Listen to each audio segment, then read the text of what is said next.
Our final comedian tonight is a great friend of mine. This guy's in clubs all over the city. He's a funny guy. Please welcome Mr. Joey Rimatello!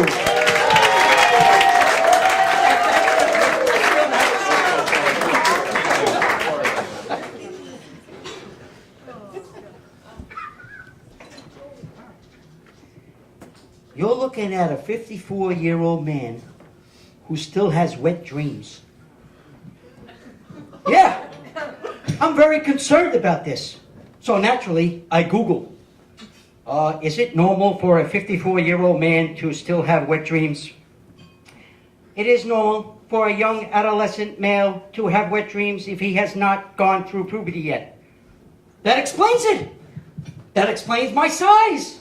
That explains everything about me. Why I have no chest hair. Why I still have to buy shoes in the boys department. Why I get sweaty palms when I want to ask a girl out. I'm just glad I don't have acne. This explains it all. It's not my fault, though. I have a damaged pituitary gland. It probably also explains why I live with my 98-year-old Italian grandmother, who cooks for me and cleans for me and does my laundry. The other night we're sitting there watching the Kardashians, obviously for different reasons. And she says to me, "Hey, don't you want to get her married?" I said, "What for?" She said, "Don't you like to boom boom?" I go, "Yeah, I like to boom boom." She says, "But you don't boom boom enough." I said, "How do you know that I don't boom boom enough?" She said, "I do your laundry." Yeah, and it's like, I also suffer from PTCC. Has anybody even heard of this? PTCC? Yeah, post-traumatic crappy childhood. I did. I had a very crappy childhood. First of all, I grew up with 8 sisters. Yeah, that's what I say. Crazy. The first 10 years of my life, I sat down to pee. I mean, who knew? I was watching them. I didn't even know they made boys' underwear till they went to gym class. I'm looking at my friend Paulie. I'm like, "Hey, Paulie, you got a little hole in the front of your panties there." I also had one of those stepmothers. Stepmother. Where'd they come up with that name? Why don't you say what you're really doing there? You're stepping in and fucking my father. My father was no help. I remember the first time I asked him for advice. He said, "Put some air in your balls and be a man." I said, "I'm only 8, Dad.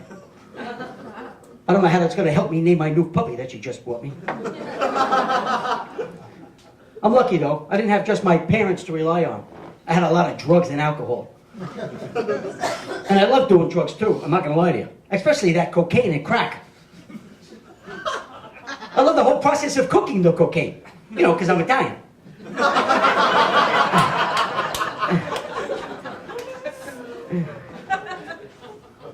So like I said, I'm 54 years old, and I'm not married, and I've never been married, and I figure at this point in my life, why should I even bother? You know, yeah, right, yeah, she's right. I mean, you know, what do I got, 10, 15, 20 years left, right? It's like, why should I ruin happiness? And I'm an old-fashioned guy, too. I don't know, what's the proper etiquette for dating now? Like, if I wanted to ask you out, what's your name? Zoe. Zoe? Yes. Hello, Zoe. Like, do I text you? Do I tweet you? Do I Twitter you? Do I Twitter you? Or do I do it the old-fashioned Brooklyn way? "Hey, Zoe! You want to go out Saturday night?" I'm not really a fan of these dating websites that they have either. First of all, you have to put your height. Okay? Nobody wants to go out with a guy who's 5'2" and who lives with his grandmother. And they're all looking for 10s on the dating website. There are no 10s on the dating website. They married other 10s, okay? Look, you want to marry a 10, look, you're a 5, she's a 5, there's your 10.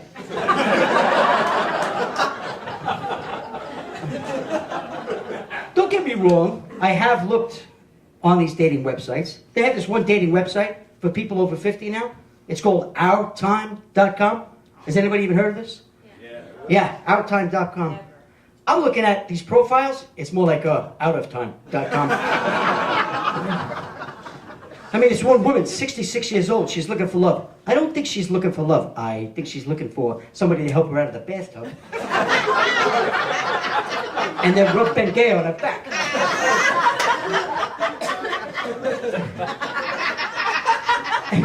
And this other one, 78 years old, she's seeking a life partner. Life partner? You should be seeking life support at 78 years old.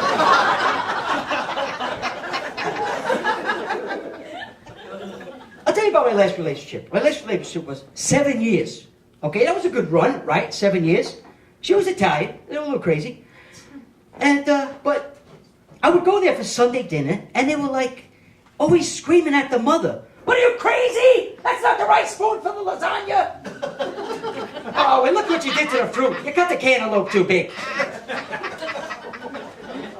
And people were saying to me, oh, Joey, you just left because you got the 7-year itch. No, I left because she had a gun.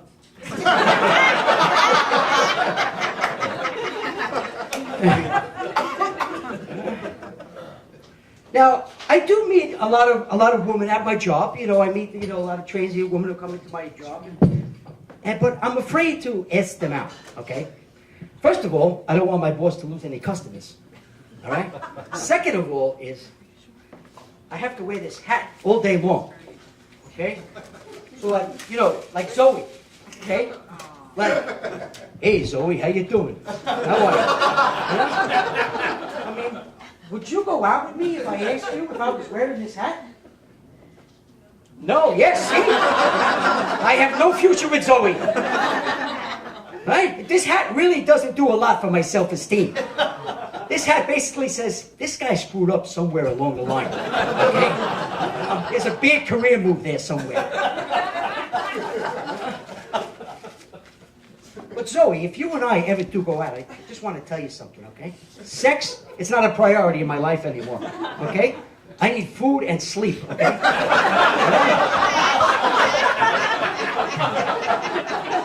I'll give you an example, all right? A lady friend of mine recently called me up, and she said, hey, Joey, my kids are going away for the weekend. Would you like to come over? I said, I can't. I'm going to Peter Luger's Steakhouse with my friends. Yeah, right, exactly, yes. Exactly, that's what I'm waiting for. And she started screaming at me on the phone. Those are your plans? I'm offering you a beautiful sexual weekend, and you'd rather go to a steakhouse? I said, hey, not just any steakhouse. Right? We're talking Peter Luger's Steakhouse. Now, my friends and I, we go to Peter Luger's like once or twice a year. I mean, I could have sex 3 or 4 times a year if I wanted to.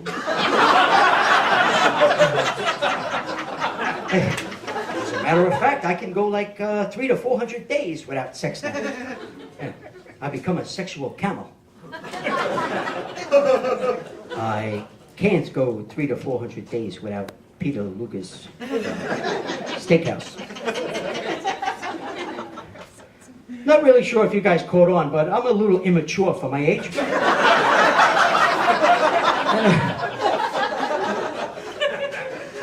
So I recently started therapy. So I'm telling this therapist that I'm 54 years old and I'm not married, and I live at home with my 98-year-old Italian grandmother who cooks for me and cleans for me and does my laundry. And the therapist is like, hey, wait a second here. Your 98-year-old Italian grandmother cooks for you and cleans for you? I said, yeah. She goes, I don't think she should be doing that. I said, well, then who's going to do it?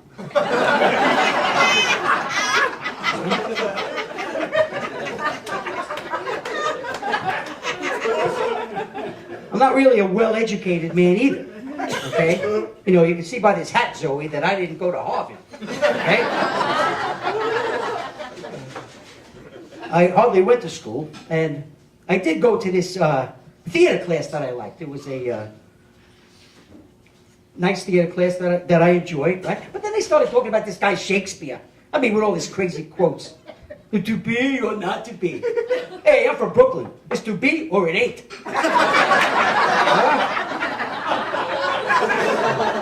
What about this one? Romeo, Romeo, where art thou, Romeo? I'm over here. What are you, blind? You guys were great. My name's Joey Rimatello. Thank you very much. Thank you. Joey Rimatello, let him hear it.